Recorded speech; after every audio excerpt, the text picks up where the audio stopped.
বাড়িতে এসে দেখি আমার বউটা মারা গেছে। তারপরে আপনার ছেলে বাড়ি এসেছিল? না, সে আসেনি। আমি তাকে কতবার ফোন করে বলেছি, শেষবারের মতো তোর মায়ের মরা মুখটা দেখে যা। সে উত্তরে বলেছে, আমার জরুরি মিটিং আছে, যেতে পারবো না।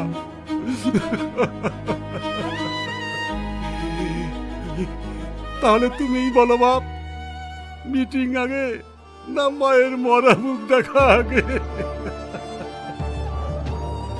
আপনি কাঁদেন না, শান্ত হন। তারপরে কি হয়েছিল? তারপর রাগের মাথায় ছেলে যে কলেজে পড়েছিল, আমি সেই কলেজের অফিসে যাই।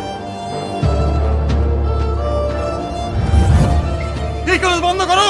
এই কলেজে একটা মানুষ তৈরি হয় না, এই কলেজে সেবা মানুষ তৈরি হয়, এই কলেজে সেবা মানুষ তৈরি হয়। এইসব আপনি কি বলছেন?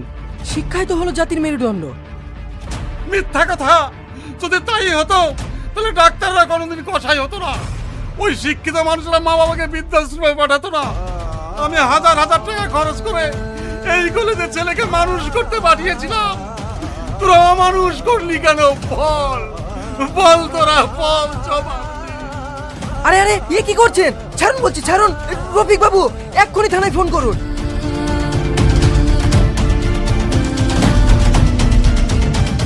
সেই দিন